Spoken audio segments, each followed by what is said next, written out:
Hey guys, how's it going? Gaming Potato here. Since I uploaded a video on what my favorite attacking operator is, I thought it would only make sense to tell you guys about one of my favorite defensive operators in Rainbow Six. I do not have one absolute favorite defensive operator, but when I need to secure a win or go against a tough team, I turn to Frost.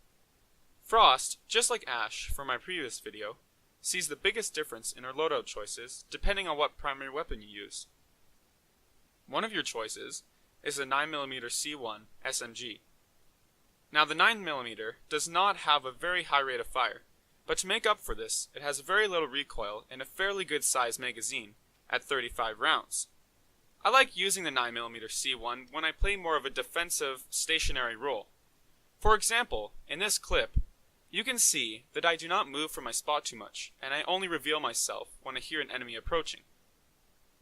The C1 is actually quite good when playing with this defensive approach because it has a far better range than Frost's shotgun, making shooting across rooms and down halls very easy when staying stationary throughout the whole entire round. The 9mm C1 does not have many options for customization. You can equip an optic, either the reflex or red dot sight, and a suppressor. As you can see, I just have the reflex sight equipped because this sight obstructs the least amount of my view and is a great alternative to iron sights. The other option you have to use for your primary is the Super 90 shotgun. I would have to say that the Super 90 is the best shotgun in the game. It is a semi-auto shotgun, so you can get a lot of spam fire kills.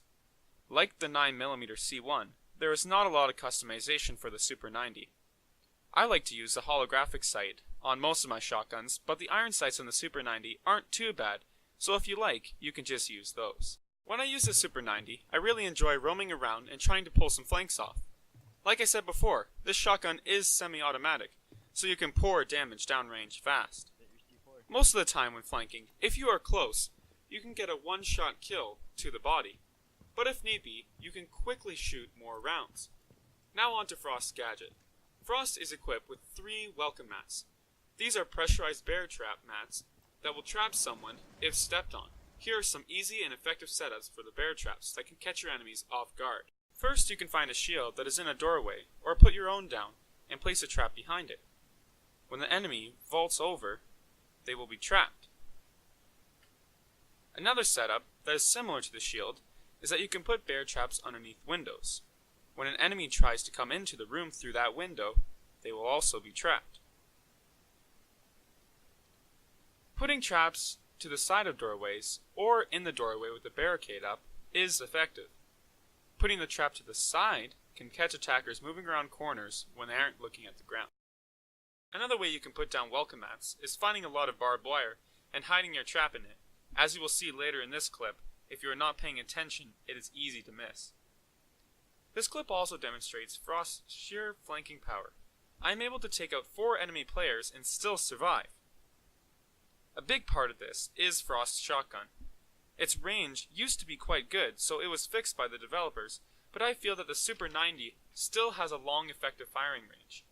Pairing this with the semi-auto fire feature I talked about before, and most enemies you come across won't be able to outdamage you.